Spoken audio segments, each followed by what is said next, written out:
इजाजत है? मेरे यूपी के भाइयों बोलने दो। देखिए, यहां पे बैठे हुए मेरे मन में एक पुरानी बात आई। 32 साल पुरानी बात है, मई 1991 की बात है। मेरे पिता की शव यात्रा तीन मूर्ति भवन से निकल रही थी।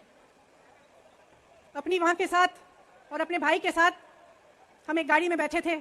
सामने भारतीय सेना की एक ट्रक थी, फूलों से लदी हुई थी। उसके ऊपर मेरे पिताजी का शव था। थोड़ी देर काफिला चला, 5-10 मिनट चला, फिर राहुल कहने लगे मैं उतरना चाहता हूं। तो मां ने मना किया। उस समय सुरक्षा का भी बहुत वो था, तो मां ने कहा नहीं, तुम उतर नहीं सकते। राहुल ने जिद की, नहीं मैं उतरूंगा। मैंने मां से कहा मां उतरने दो।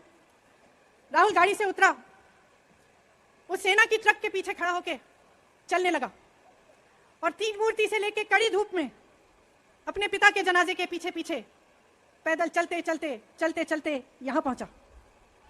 इस जगह से कुछ 400-500 गज दूर यहां पर मेरे शहीद पिता के अंतिम संस्कार मेरे भाई ने किए। सुनिए, वो चित्र मेरे दिमाग में अभी भी है, मेरे मन में है। मेरे पिता का शव इस तिरंगे झंडे में लपेटा गया था। इस तिरंगे के नीचे मेरे पिता का शव था और उसके पीछे चलते चलते मेरा भाई यहां आया। उस शहीद पिता का अपमान भरी संसद में किया जाता है। उस शहीद के बेटे को आप देशद्रोही कहते हैं, आप मीर जाफर कहते हैं, उसकी आप मां का अपमान करते हैं। आपके मंत्री मेरी मां का अपमान भरी संसद में करते हैं। आपके एक मुख्यमंत्री कहते हैं कि राहुल गांधी को पता भी नहीं है कि उनका पिता कौन है। आपके प्रधानमंत्री भरी संसद में खड़े होकर कहते हैं कि ये परिवार नेहरू नाम को इस्तेमाल क्यों नहीं करता। पूरे परिवार का अपमान करते हैं। कश्मीरी पंडित समाज के रिवाज का अपमान करते हैं, जिसके तहत एक बेटा अपने बाप के मरने पर पगड़ी पहनता है, परिवार की परंपरा को आगे बढ़ाता है। लेकिन आप पर कोई मुकदमा नहीं होता, आपको 2 साल की कोई सजा नहीं मिलती, आपको जेल की सजा नहीं मिलती, आपको संसद से कोई बाहर नहीं निकालता, आपको मना नहीं करता कि 8 सालों के लिए आप चुनाव नहीं लड़ सकते। क्यों? मैं पूछना चाहती हूं, क्यों? आज तक हम चुप रहे हैं, हमारे परिवार का अपमान करते गए। मेरे भाई ने क्या कहा? संसद में वो मोदी जी के पास गए और उनसे गले लगे। मेरे भाई ने कहा मैं आपसे नफरत नहीं करता हूं, मेरे दिल में आपके लिए कोई नफरत नहीं है, हमारी विचारधारा अलग है, लेकिन हमारी नफरत की विचारधारा नहीं है। तो मैं पूछना चाहती हूं, एक आदमी का कितना अपमान करोगे? क्या यही है इस देश की परंपरा? आप परिवारवादी कहते हैं, तो भगवान राम कौन थे? भगवान राम को वनवास में भेजा गया, उन्होंने अपने परिवार, अपनी धरती के प्रति अपना धर्म निभाया। क्या भगवान राम परिवारवादी थे? क्या पांडव परिवारवादी थे कि वो अपने परिवार के संस्कारों के लिए लड़े? और हमें क्या शर्म आनी चाहिए कि हमारे परिवार के सदस्य शहीद हुए इस देश के लिए, कि इस झंडे में उनका खून है, इस धरती में उनका खून है, इस देश के लोकतंत्र को मेरे परिवार के खून ने सींचा है। और जो सोचता है कि हमें अपमानित करके हमें डराएंगे, हमें धमकाएंगे, जो सोचता है कि तमाम एजेंसियों को लगाकर हम पे छापे मारकर हमसे कुछ भी कर ले, हमको हमें डराएंगे, वो गलत सोचते हैं। हम डरने वाले नहीं हैं, हम और मजबूती से लड़ेंगे। हम इस देश के लोकतंत्र के लिए कुछ भी करने के लिए तैयार हैं। इस देश के लोकतंत्र को, इसकी नींव कांग्रेस पार्टी के महान महापुरुषों ने डाली है। कांग्रेस पार्टी लड़ी इस देश की आजादी के लिए और आज भी इस देश की आजादी के लिए ही लड़ रही है। कभी कभी मैं सोचती हूं, मुझे समझ में नहीं आता कि पब्लिक क्या सोच रही है, क्या देख नहीं रही है क्या हो रहा है? क्या आपको दिख नहीं रहा है कि आपकी सारी संपत्ति लूटी जा रही है, एक आदमी को दी जा रही है, गिने चुने उद्योगपतियों को सब कुछ दिया जा रहा है। किसकी संपत्ति है? ये राहुल गांधी की संपत्ति है, ये आपकी संपत्ति है। ये पीएसयू किसके हैं? किसके लिए बनाए गए? आपके लिए बनाए गए, जो ऐसे एक के बाद एक इनको बेचे जा रहे हैं, दिए जा रहे हैं। इसी से तो आपका रोजगार आता है, छोटे उद्योगों से, छोटे व्यापारियों से आपका रोजगार आता है, किसी बड़े अडानी से नहीं आता। रोजगार नहीं देते, छीनते हैं आपका रोजगार। तो आप समझ क्यों नहीं पा रहे हैं?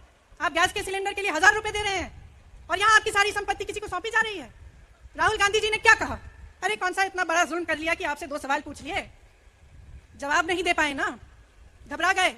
और जो अहंकारी होते हैं, तानाशाह होते हैं, क्या करते हैं? जब सवालों का जवाब नहीं दे पाते तो पूरी सत्ता को लेकर जनता को दबाने की कोशिश करते हैं। जो सवाल उठाता है उसको दबाने की कोशिश करते हैं।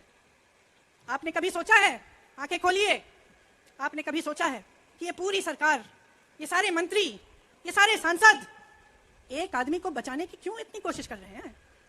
इस अडानी में है क्या कि इसको आप सारी संपत्ति दे रहे हो देश की? 20 हजारों करोड़ शेल कंपनियों में इनके हैं और आप इन पे इंक्वायरी नहीं कर सकते? ये अडानी है कौन कि आप सब उनका नाम उठते ही बौखला जाते हैं और उनको बचाने में लग जाते हैं? देखिए, आप इस देश के देशवासी हैं, ये देश आपका है, ये लड़ाई आपकी है। आज तमाम नौजवान बेरोजगार क्यों हैं? हम इश्तिहार तो देख रहे हैं, होर्डिंग देख रहे हैं, मदर ऑफ डेमोक्रेसी लिखा है, कहते हैं कि हमारी अर्थव्यवस्था बहुत तेजी से आगे बढ़ रही है, तो इतने नौजवान बेरोजगार क्यों हैं? तो जहां जहां हम जाते हैं बेरोजगार नौजवान क्यों दिखते हैं? इतनी महंगाई क्यों है? इतनी महंगाई क्यों है? क्या आप इतने बड़े काम कर सकते हो लेकिन एक गैस सिलेंडर का दाम कम नहीं कर सकते? आप छोटे व्यापारियों की मदद नहीं कर सकते?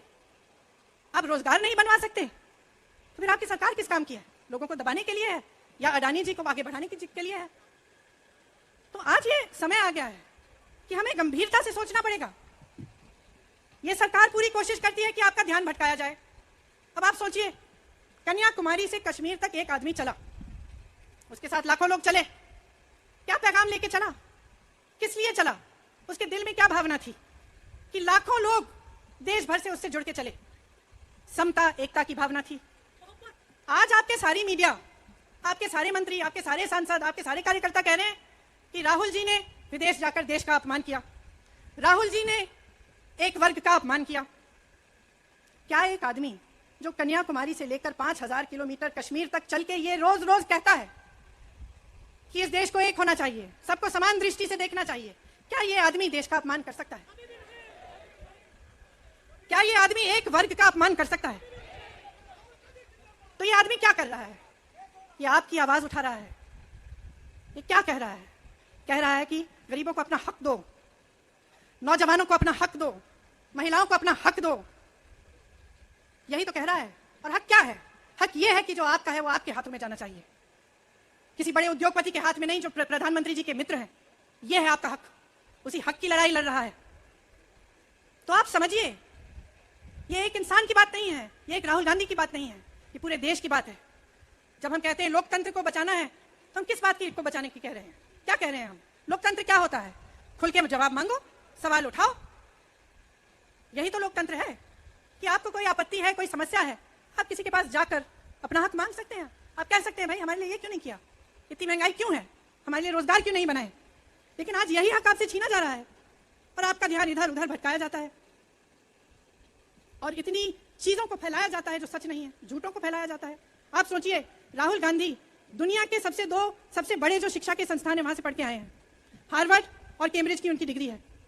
कैम्ब्रिज से उन्होंने इकोनॉमिक्स में मास्टर्स डिग्री, एमफिल डिग्री उनको मिली।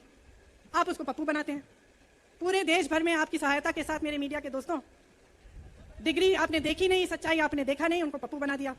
फिर पता चला कि ये पप्पू तो यात्रा में निकल आया और पता चला कि ये तो पप्पू है ही नहीं,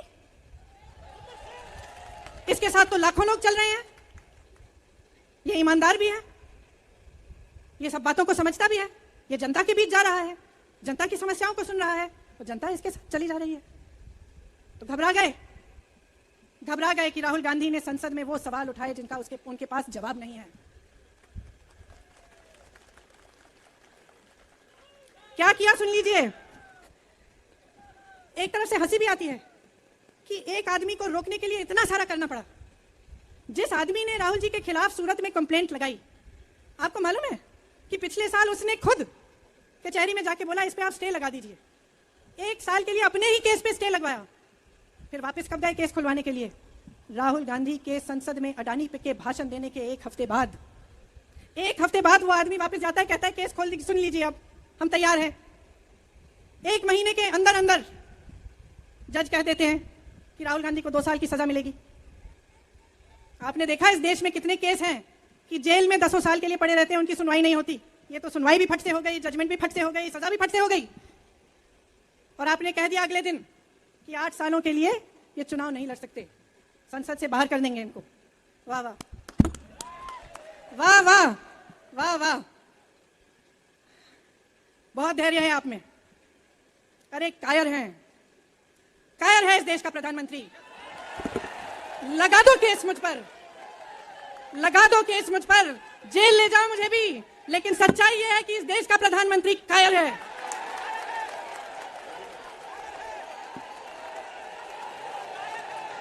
अपनी सत्ता के पीछे छुपा हुआ है, अहंकारी है, और इस देश की बहुत पुरानी परंपरा है, इस देश की बहुत पुरानी परंपरा है, हिंदू धर्म की पुरानी परंपरा है कि अहंकारी राजा को जनता जवाब देती है।